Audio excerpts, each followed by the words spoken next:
Listening to podcast is no replacement for real training. While we attempt to provide accurate commentary, we hold no responsibility on how you use the information we provide. Get medical training.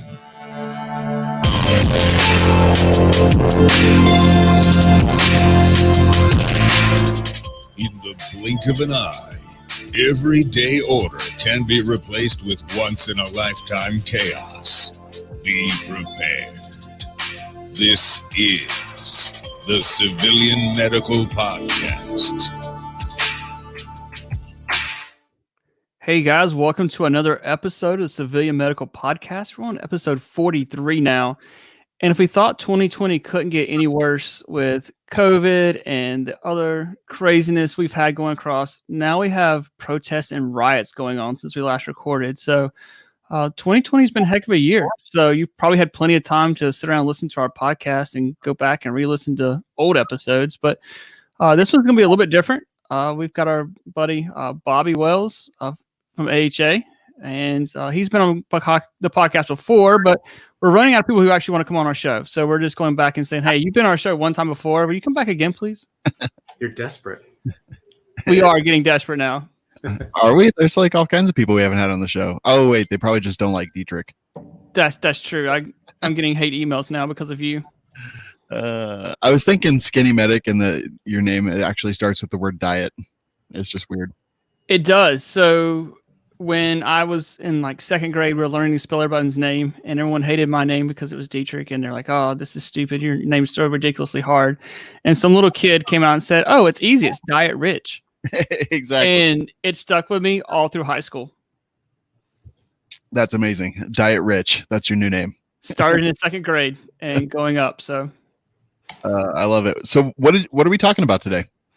So we've got Bobby back on, and we're going to talk about how classes have changed. You know, both you and I both do classes, stop the bleed classes and trauma classes, and like how that's going to look now with COVID-19 going on. You know, so I thought Bobby could bring some insight on that, how AHA is handling stuff through CPR classes, things like that, because there's obviously just close proximity of people touching mannequins, people doing mouth to mannequins, which is nasty, but it's kind of that stuff. And then, you know, Bobby has some international experience. We're talking about how, you know, things look internationally as well as the U.S.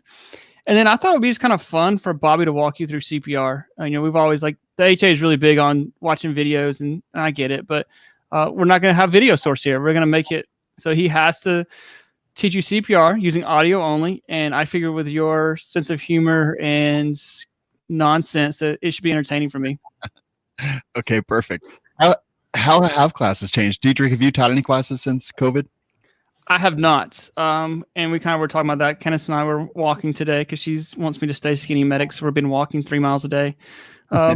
But the fact that, no, we're not doing classes right now. We don't have our own place. We have a warehouse that we ship orders out of, but it's not really conducive to have classes there. So we've been hosting at fire departments and stuff like that. But still, you know, wound packing, tourniquets, you're on top of each other. And, you know, it is what it is. Like you have people on both sides saying, you know, COVID-19 is bull crap or whatever, or people that are really scared of it. So we're trying to be sensitive to both sides of that. So we have not done classes, and I honestly don't know if we will do classes anymore this year, just because I don't want to deal with the headache. But there's a possibility we could do it, just maybe signing a waiver, cleaning tourniquets and stuff like that. Like I see it. It's just a lot of work for us right now. We're so busy at the shop that I don't know that I want to do it. Yeah, totally understand. Bobby, what about you? What's AHA doing? Well, we've definitely seen a decline in training, but we've been watching it since January, really, because we have a training network that spans the globe, and we have training centers and instructors and volunteers in China and Italy and places like that. So for us, we've been hearing from the people on the front lines for months now as they've been seeing these massive inflows of patients into the hospitals. And so for us, we've been taking some policy steps to adjust a little bit how the AHA training is done so that people, particularly our instructors, can make it easier for students to still take a class in some form or fashion, still validate the skills that they're doing, but also reduce the risk of disease transmission. Yeah, it's pretty nuts. I actually have my first class tomorrow. I'm going to take temperatures ahead of time. Scenarios, there'll be masks. We'll separate everybody as much as possible.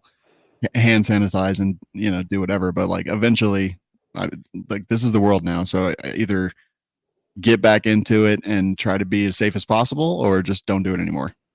Were the kind of the choices that I thought, and I was like, I kind of want to keep doing it because I think it's valuable. But yeah, it's interesting time and additional waiver that they have to sign as well. Yeah, that's kind of what we're thinking about, providing masks to say, if you want to wear a mask, you can wear it. If you don't want to wear a mask, that's your choice. Providing hand sanitizer. Every meeting I've been to in the last few weeks with, whether it be EMS, emergency management, or whatever, they're checking temperatures. Even on our tactical calls where we're doing standbys, we're checking temperatures on everybody, firefighters, police, whatever, just to kind of schedule that. So, yeah, I think it's the new normal, like it or not. I think this is where we're at. I don't like it. I don't like the new normal.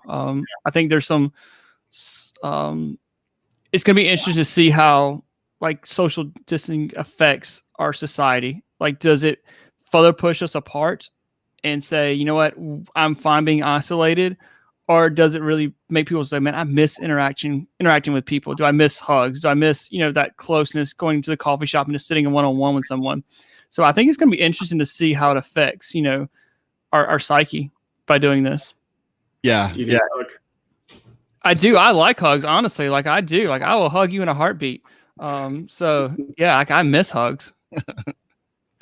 The one thing that I haven't really figured out, right? Because I'm like, you can wear a mask or you can not wear a mask. But during scenarios, like what if someone who wants to wear a mask is wearing a mask, but someone who's working on them in the scenario doesn't want to wear a mask?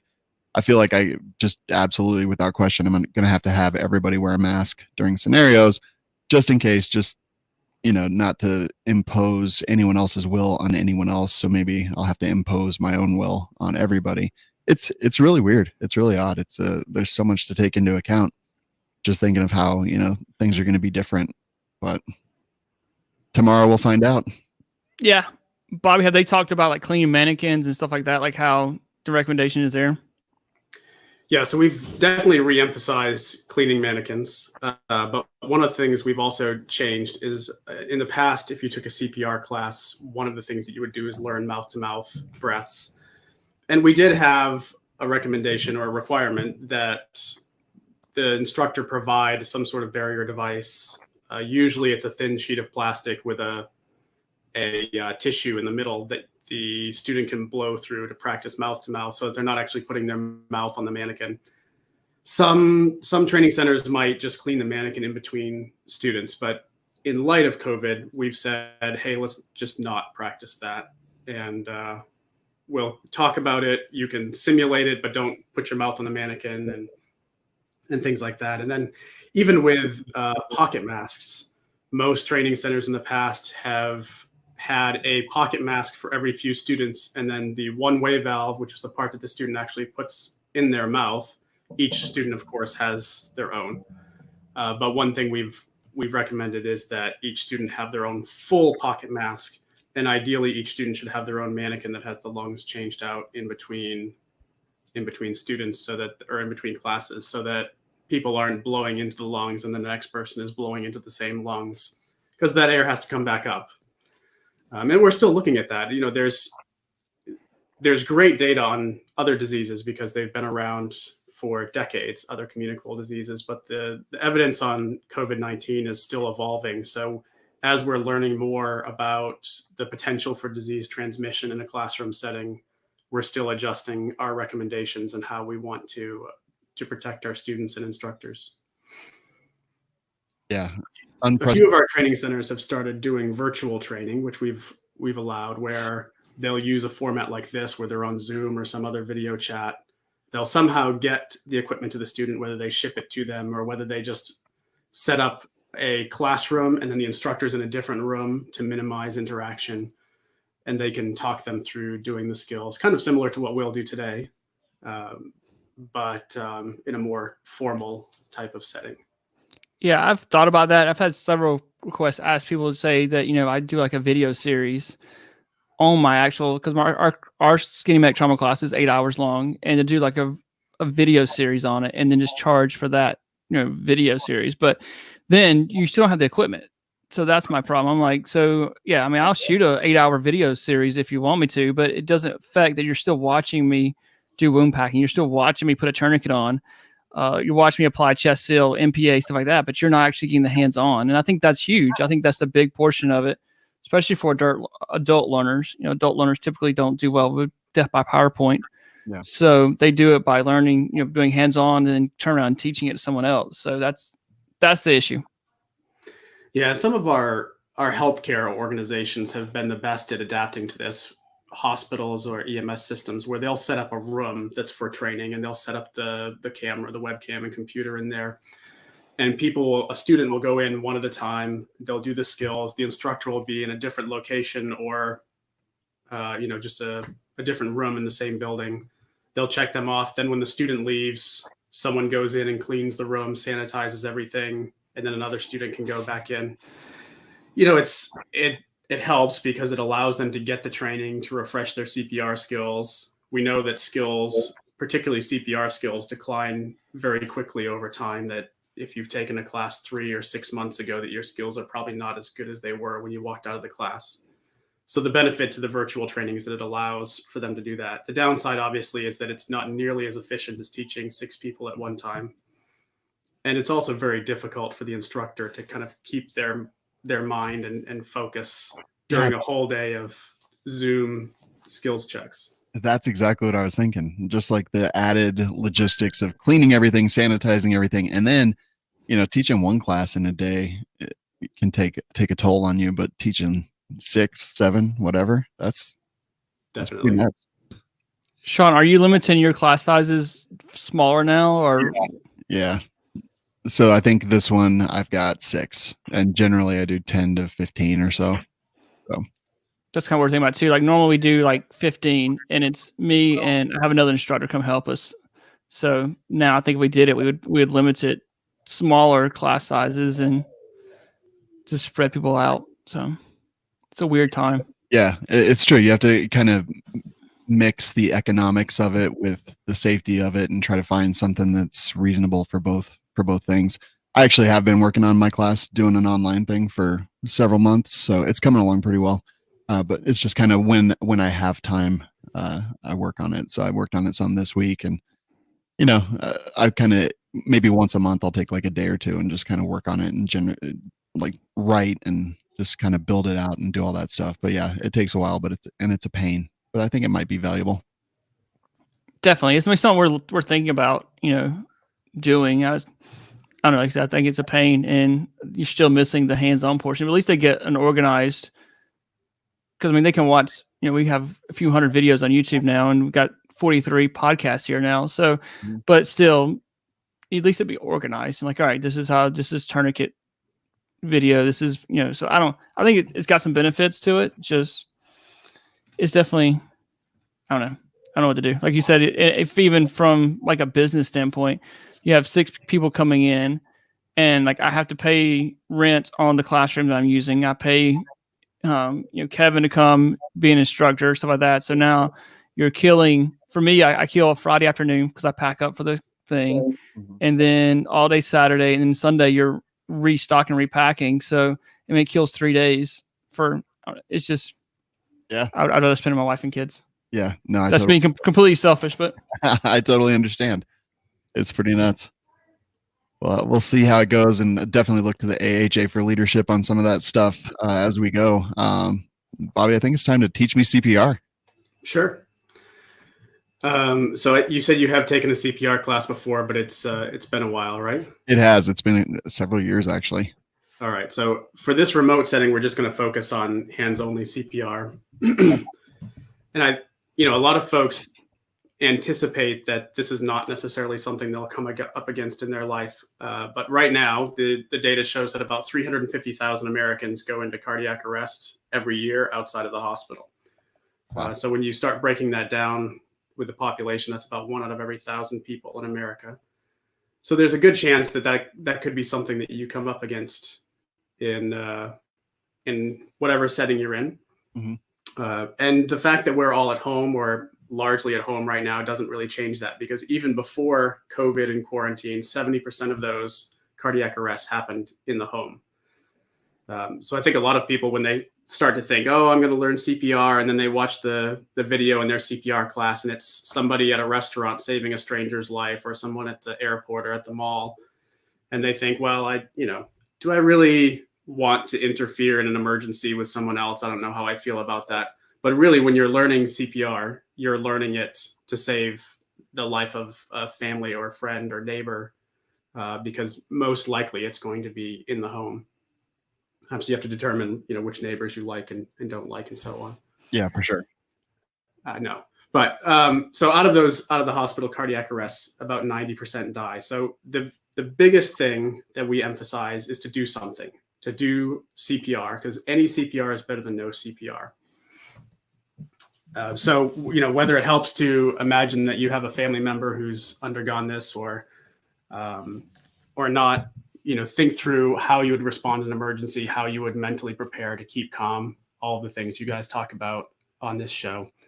But when someone's in cardiac arrest, that essentially means that their heart is stopped. And the purpose of CPR is to squeeze the heart so that it circulates blood around the body and can keep them alive and help to fix whatever problem they have underlying that, or it will at least keep them going until you can get advanced care to fix that underlying problem, depending on what it is. The data around bystander CPR is very strong. So when you wait for the ambulance to get there, very few people survive. But when someone on scene is doing CPR when the ambulance gets there, the survival is much higher. So we see a lot of our training in the healthcare setting, but it's really the lay rescuer setting that's most important for increasing survival. So I have my mannequin here. Very nice. I was like, why are we panning? Right. I wanted to show you this nice view of my closet door. Beautiful. All right, so this is my mannequin. This is if I can do a quick advertisement for the AHA, this is our CPR Anytime kit. So it comes in a box with a DVD. It's inflatable, so you just blow it up right here. And you can put the DVD in, teach yourself CPR, teach your family CPR. So what we're going to do... I'm sure you have one of those dolls laying around, Sean. Not that one. No, that's actually kind of awesome. Not just any inflatable doll will do. I said we got to be clear about this. Yeah, no. Okay, well, I've got those, but I don't think they work for that. So this one has a special feature where it has a clicker in it, so that when you compress at least 2 inches, it will click, and you know that you've done it correctly. So you hear here, like that. Nice. Yeah, that's pretty awesome. I like that a lot. So the first thing, we have a person who's collapsed here. Okay. We want to go over to them and see what's going on. So maybe we saw them collapse, maybe we found them on the ground. So we're going to tap them on the shoulders and say, hey, are you okay? Obviously, we want to shout loudly and see if they respond and if they're unconscious. And once you establish that they're either unconscious or close to unconscious, you're not going to want to be alone. You're going to want to get help on the way. So call 911. The easiest way, put your phone on speaker, set your phone down next to them, and you can talk to the dispatcher while you're doing the rest of the steps. If you're stuck in 1985 and you don't have a cell phone on you, then send somebody else to help. Or if you're in a public place where there are other people, it'd be more convenient to have someone else call. So just make sure you're very forceful when you tell people, hey, go call 911, get an AED. So we know they're not responding. They may be gasping for air. Sometimes people, even after their heart is stopped, they'll be gasping for air. You'll see their mouth open and close, but they're not breathing. But if they're unconscious, they've just collapsed, we want to assume that it's cardiac arrest until proven otherwise. So we're going to go ahead and start chest compressions. All right. So the way that we'll do that is we take the heel of one hand and we're going to put it right over the middle of the chest. And if you're familiar with anatomy, the sternum is the breastbone in the middle of the chest. So we want the bottom half of the breastbone, the bottom half of the sternum is essentially the middle of the chest. So you put your hand over the middle of the chest, you put the other hand over top of it so that you're using both of your hands to push down right in the middle of the chest, and you want to have your shoulders over your hands. That's important because it takes a lot of force to push down 2 inches, and you're going to get very tired quickly if you're trying to use your triceps to push down. You want to use your body weight to push down on the chest. So we're going to put our body over the chest and then push down. And you should be either, I'm standing because I'm using my desk, as you can see, but you can also be on the ground kneeling next to them as well. And either of those, as long as they're on a firm, flat surface, it's going to give you a good surface for doing chest compressions. To interrupt 1 second. So I read something a while back. I don't remember who published the data that females are less likely to get chest compressions because of their anatomy. And it's weird, but it's true. The fact that we're not willing to expose a female's chest in the middle of a restaurant to do CPR. So can you elaborate on that one? Yes, I think it's very true. And there's good data to support that. And I think those of us that have worked in emergency services and have done CPR on men and women, the first time you cut a woman's shirt open and put your hand between her breasts and start doing compressions, particularly in front of her family or in front of other people, it's very awkward and you feel like you're doing something wrong. So there's good reason why that data shows that, but that's something that we need to overcome and have a bias toward action. So if you think that you should do something, you probably should do something. Yeah. And I mean, you don't necessarily have to expose, right? If you understand the anatomy, you can feel the bottom of the sternum. Right. Or do you have to expose? It's ideal to be able to identify the anatomy, but at the same time, that doesn't necessarily mean you have to remove a shirt and the bra.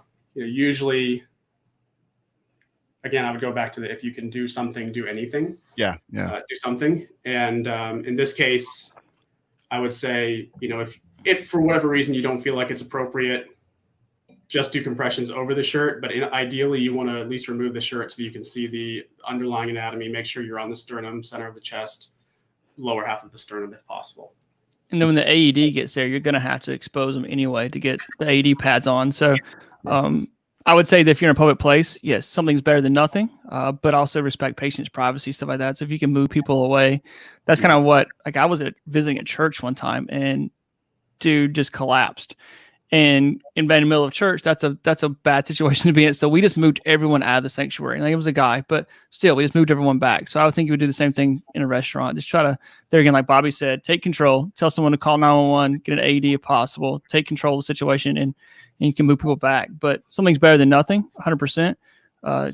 It is interesting that we're not less likely to do something for a female because we don't want to violate her, or violate her privacy, stuff like that. Yeah, no, I totally understand. So, Bobby, you said compressing down 2 inches. Like, how do you know when it's enough? Like, they don't have a clicker, and if they click, I think that means they're snapped. Well, you do get a clicker sometimes with these patients. Right. So, I think the lesson to learn is there are some pieces of equipment that you can use in the healthcare setting to track how deep you're compressing to make sure you are, but you're not going to have that if you're just at your house or if you're out in public. So what I would say is it's difficult to compress too far. And there's very little evidence that suggests that if you go 2.5 inches or 3 inches that you're going to cause irreversible damage. But we do know that if you don't do compressions deep enough, that there's going to be irreversible damage, i.e. they're not going to survive. So I wouldn't worry so much about going too deep. That is, there is potential for injury, but again, the risk is much greater if you're not going deep enough or if you don't do compressions at all. So if you have somebody that can help you accurately gauge 2 inches with you, they can coach you to do the right depth. Mm-hmm. But otherwise, I would just give it your best shot. Okay, perfect. So going too deep is not something that I usually have to worry about. So we're good there. You're good there. So here's a confession. I've been in EMS since 2002, and I still hate doing the first compression. Like that first pop, like that first initial, I hate it. Like you feel ribs pop. Like especially because it's mostly elderly patients who seem to go into cardiac arrest. So they've got, arthritis, whatever. So those ribs pop. And man, I hate it. Like I don't want to, like, when you push down, you feel them pop, like it makes you cringe, like you feel the crepitus and stuff like that. So I would much rather be like the second man on doing chest compressions. Yeah, no, I haven't done it on a human actually. So just dummies. That's actually really good though. Cause I mean, if you're going and you go to do it and you hear all that cracking and stuff, like obviously people are going to kind of be taken aback by that, right? Yeah, you might be worried, am I doing this the wrong way? Well, you may feel that. In fact, usually you do feel it, as Dietrich said, that the first few compressions, you'll feel some popping. Usually it's not ribs fracturing so much as the sternum and the ribs separating from each other. And you'll notice after that compressions get a little easier as well. Dang, that's pretty crazy. Now, do all of the CPR Anytime kits come with the clicker? They do. Okay. So there's you can turn it off if you want, but there's not really any good reason to do that. I keep it turned on. I think some people will turn it off if they're doing like a child class where you don't have to go as deep for doing compressions on a child. But for the purposes of an adult, 2 inches is the standard. So we leave the clicker on. Okay, cool. All right. So sorry, continue on. Sorry, we scroll off it a little bit. Yeah, that's fine. Yes. All right. So I'll do 30 compressions. I'll walk through the first part. I probably won't talk a whole lot while I'm doing compressions because I will be out of breath, or at least it'll be difficult to talk at the same time. So you put your hands in the center of the chest, and it doesn't matter which hand goes down first. And in fact, a lot of people like to switch up so that your hands don't get too sore. It can be pretty taxing. And then you just push hard, and you want to go to a rate of 100 to 120 beats per minute. So 110 is kind of the sweet spot. And I don't know your taste in music, Sean, but you could use Hips Don't Lie by Shakira. That seems like something you'd be into. So you could use that song in your head. That beat is about 110 beats per minute. So perfect. I prefer Another One Bites the Dust. I do as well. You can also do Staying Alive, or if you're old school rock, you can go with Walk the Line, Johnny Cash. Nice. So it's entirely up to you. Perfect. All right. So I'm going to knock out 30 compressions here. You'll be able to hear it and see it as well.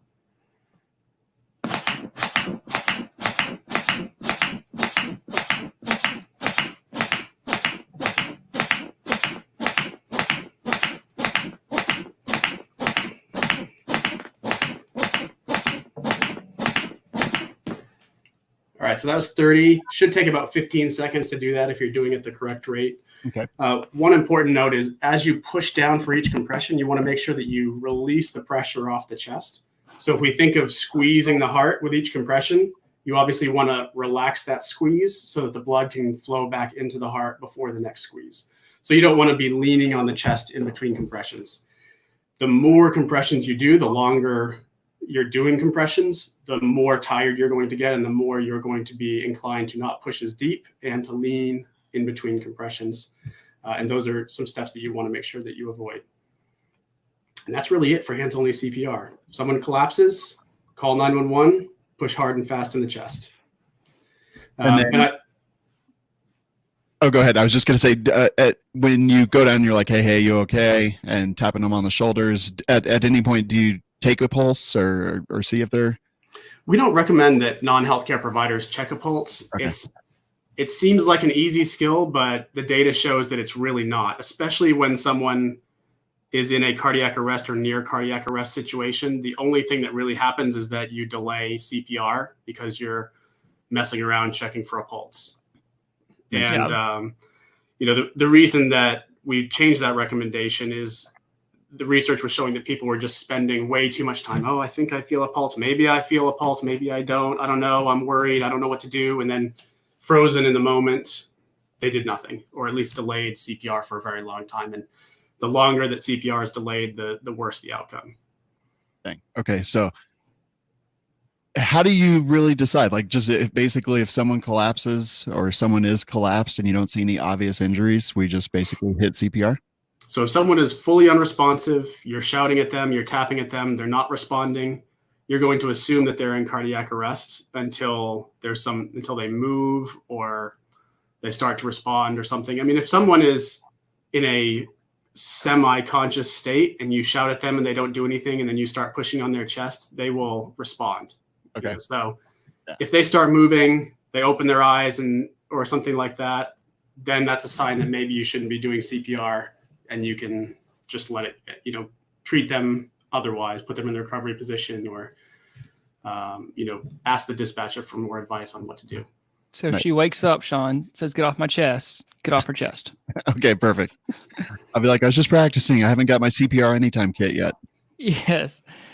But I was going to say on the pulse thing that, I've been in those calls where I've I don't know if I feel one. I've been that healthcare provider going, I don't really know if I feel one. And I've walked in on calls where paramedics and EMTs have been like, "Hey, teacher, will you double check? I don't know if I feel a pulse or not." So just for that, chest rise and fall, do we have adequate chest rise and fall? Screw it. Let's just start compression and see what happens. And if they wake up, they wake up, especially with heroin overdoses, things like that. You may not be able to feel a good strong pulse and start CPR. So you get, like Bobby said, you're going to do, instead of just standing there looking, going, "I don't know what we should do," just do something. And I think that's a better move than doing nothing at all. And we forgot to cover it, but every state, we'll just repeat this, every state in the United States has a Good Samaritan law. So if you're at McDonald's or something like that, or wherever, and someone chokes on a French fry, and you say, "You know what, I'm going to do something," instead of doing nothing at all, and something happens, it's a poor outcome. You are just fine. You're doing what is reasonable. Someone thought was reasonable patient care, and you are just fine. So don't be afraid about stepping up and doing something. Yeah, definitely. So 30 compressions around 15 seconds, 110 to 120 beats per minute, and then you pause for a second. Or how long did you say you pause for after that? So if we're doing hands only CPR, we're not going to pause at all. Okay. We're just going to go through. I was just demonstrating 30 compressions. Okay. If you are inclined to give breaths, then you would give 2 breaths after 30 compressions and then immediately return back to compressions.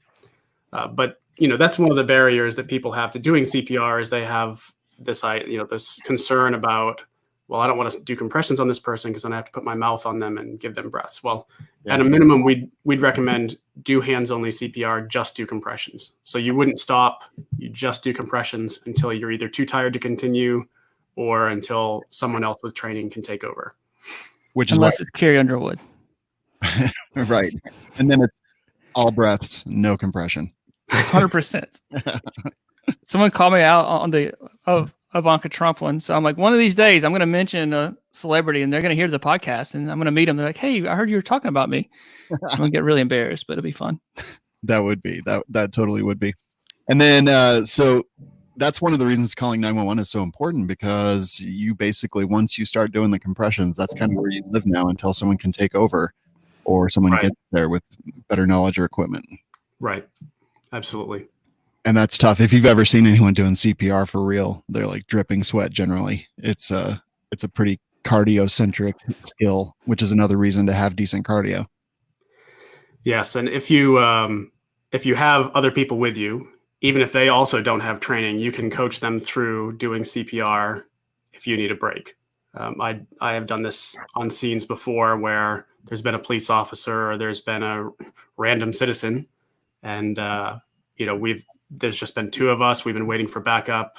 There's a lot of different things to do, and you need someone who can do CPR, and you just grab somebody, and if they're willing, you show them what to do. And so there's nothing wrong with that at all. Just the same thing that I said: push hard and fast in the middle of the chest. Try to keep it at 110 beats per minute, at least 2 inches. Don't lean on the chest. Simple steps. Awesome. That's so easy that even I can do it. Now, if we could just talk Aaron into it, that'd be fun. Yeah. We should do like a class with Aaron and Jeremy. That'd be funny. We'd have to jump on Jeremy's chest. Yes, that would be huge. Like we could have like hydraulic press to do it. Exactly.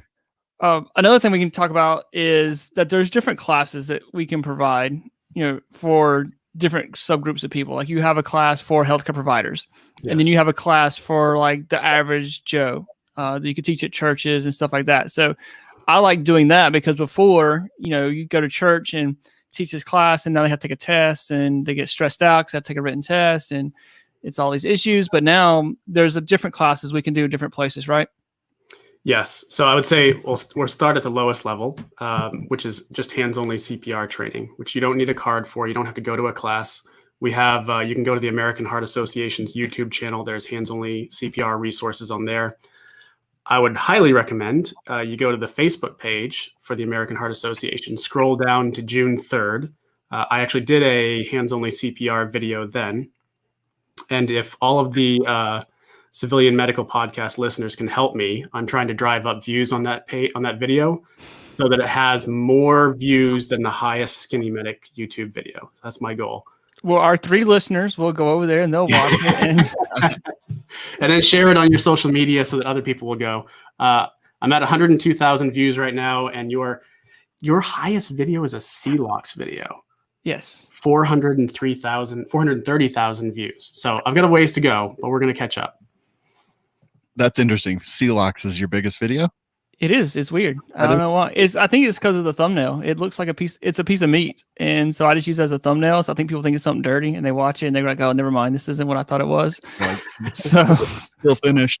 Yeah, they're done. So June 3rd. I'm going down, trying to find that right now. I'll put a link in our show notes directly to it as soon as I find it. And yeah, I say we crush Skinny Medic. I think that this is a great plan. Let's do it. So now you and Prep Medic are on my crap list. Everybody. It's everybody against diarrhea. And that's going to change my life. Not at all. Okay. So that was Hands Only CPR. It's a short video. The video I think is 18 minutes, but the first 5 minutes is just the countdown timer for the live video. So you can skip through the first 5 minutes. It's only about 12 or 13 minutes of actual content. I demonstrate CPR on the same CPR mannequin. And so you can learn there. The next step up from that, we have a course called Family and Friends, which also the person doesn't get a card for completing it or anything, but it's a bit more in depth. It takes an hour to 2 hours, and you will have a facilitator or an instructor there with you who can walk you through the steps of CPR. This is good for your church group, your family. If you just want to give people a class so that they have that knowledge, the Family and Friends course is good for that. The next step up from that is for people who are not healthcare providers, but they need a card or want a card for completing the course successfully, and that's called the Heart Saver course. And there's a couple different components of that course. It's CPR, it covers AED use, it covers choking, and then there's a separate module for some basic first aid as well. For that course, you have to go find an AHA training center. You can find those on our website, heart.org. There's over 3,300 training centers in the US. So you'd have to be pretty remote to not have one close to you. Of course, with all of the COVID-19 issues, there may be some limitations in how many classes are offered right now, but a lot of them are starting to offer classes again, or at least offering virtual options so you can get a class there. And then for healthcare providers, we have the BLS course, Basic Life Support, which covers the same content with a few extra skills like bag valve mask use. It does cover checking a pulse, and there is a required written test for that as well. The answer is C. Always. You briefly covered it earlier, but like kids, if it's a kid, how does the Hands Only CPR differ? Right. So the reason that Hands Only CPR is similar to compressions and breaths in adults as far as outcomes is concerned. So there's very similar outcomes if in the first 3 to 5 minutes of the cardiac arrest, you're doing hands only versus compressions and breaths. Most of the time when an adult goes into cardiac arrest, it's due to a heart issue where their heart has just stopped suddenly. So all of the blood that's flowing through their system still has some oxygen in it. And so the compressions are effective at circulating that oxygenated blood throughout the body. Mm-hmm. If you have someone who has gone into cardiac arrest because of some sort of respiratory problem, it's different. So if they're having an asthma attack and that causes their heart to stop, or if they had if it was a drowning victim, near drowning victim, then that's a different story, because then the blood that's circulating through their body doesn't have oxygen in it and they're going to need ventilations. So that's the difference with kids, because with children, most of the time when they go into cardiac arrest, it's due to a respiratory problem. Often it's asthma, often it's drowning, it's choking, something like that that's caused it. I still would say that if you are unwilling to give breaths, at least give compressions to an infant or child, but there is a much stronger emphasis on giving breaths for a child or an infant in cardiac arrest because of that. So I would say you could still give hands-only CPR, but I would try to give breaths if possible. On the plus side, typically all of the concerns that you have about infectious diseases and things like that are less prevalent in kids. So you're much less likely to catch something or have some sort of contamination because of giving breaths. The solution to all of that is to carry a pocket mask or a barrier device with you when you go out or when you're out of the house. I'm assuming you wouldn't have a problem giving mouth to mouth to one of your own children. But if you're out in public and you need to give, it's a big assumption, huh? Yeah. Depends on which one it is. They've always got runny noses. Like, forget it. Yeah. So I would definitely recommend carrying a barrier device or a pocket mask or something with you.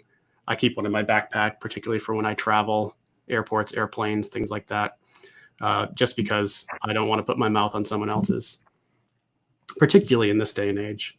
Yeah, totally. We do have those at medicalgearoutfitters.com. Oh, dang. Perfect. CPR Anytime Kit available at AHA, or what is it, shopheart.org? That's correct. Yes. And that's an awesome little kit because it's only $38. I was going to ask what the price of was. I knew Sean was probably looking it up. So. Oh yeah. I'm about to order one actually. So it's $38, and then you can train on it. Your kids, your wife can train on it. And let's be honest, it's important for your wife to learn, right? Because 70% of cardiac arrests are in the home. So if you go into cardiac arrest, you're not doing CPR on yourself. It's your wife. So she needs to learn CPR, and then you need to keep her happy. Exactly. And keep that life insurance policy low. She'd be like, hold on, I'm gonna go to the bathroom first. I take a shower. Sean, your girlfriend's really pretty. She can upgrade next. Be fine. No, forget it. I'm gonna teach her CPR. You just want to make sure that as you're fading away into black, the last words you hear from her aren't, it's really funny that. So true. So true. What's wrong? Nothing. Oh, that's awesome. Yeah, I think this will be really valuable because it's a skill that like I don't think you necessarily need to see, right? Like this is a skill that you can kind of hear the words, understand the basic anatomy, and just follow the process. That's I think it's super valuable personally. I think at a minimum, yes, any little bit helps. That's the key thing to remember. It's better to do something than nothing. So hearing that is probably the most important thing for people to remember. And then there are free resources if you want to see some videos. Don't let cost keep you from learning the basics of CPR. Yeah, I mean, $38, like that's inexpensive, which I think is huge. And it comes with all kinds of informational cards and replacement lung. What's the mini and replacement lung? Is that like a smaller lung? Well, so if you do mouth to mouth on this mannequin, it does have a lung in it. So you'll see the chest rise and fall. And so you can replace the lung so that if you were then to, so let's say you did it for your girlfriend and kids or wife and kids or whatever, and then you wanted to take it to your parents' house and let them learn or something like that, you could swap out the lungs so they're not rebreathing the same air that you guys breathe into the lungs. Dang, yeah, very cool. That's super cheap because we bought some mannequins because we teach CPR for our company. They were pretty expensive, so because we had to have the feedback devices with lights and clickers and all that great stuff. So for $38, that's cheap. Yeah, good practice. Like you could just throw that down at a barbecue or something and provide value and barbecue. While you're drinking this beer and barbecue, we're gonna practice CPR, boys. Right. If you're doing barbecues, someone will probably have to do this on you anyway. So yes. It all works out. Circle of life. All right, cool. Anything else you wanted to cover, Diedrich? I think this is awesome. No, I think that was it. I think that was pretty cool. Like I said, I think it's something that we've talked about before, that you're definitely more likely to use first aid than you are your firearm. Which is why people listen to us, I guess. But yeah, so no, this is something that people can use 100%. Yeah, I totally agree. So if you like this kind of content, let us know. Send us feedback on our Facebook page or whatever. And Bobby, remind everyone one more time where they can find AHA and you and all that stuff. Sure. So you can go to heart.org, and that's the AHA's website. We have a lot of different resources on there for healthy living, for advocacy, and for CPR. You can find me on LinkedIn, Robert Wales. You can find me on Instagram at rstantontx. And apparently, if you guys are desperate, you can find me here every once in a while too. We'll see you in about 3 months. We'll send an invite back out. Perfect. Well, in spite of COVID, we do have new guidelines coming out in October, on the 21st of October. So, we can definitely sit down and talk through what the new guidelines are when those come out. Oh yeah, for sure. That'll be awesome. Yeah, that'll be great. Don't forget, like Dietrich said, you can find it at medicalgearoutfitters.com. Coupon code civilian medical saves you money all day, every day. And Dietrich, any words of wisdom before we leave? No, that's awesome. Use this opportunity to get some training. So whether it be virtually or watching videos, order that CPR Anytime kit and use this downtime to get some training. Perfect. I love it. We'll talk to you guys next time.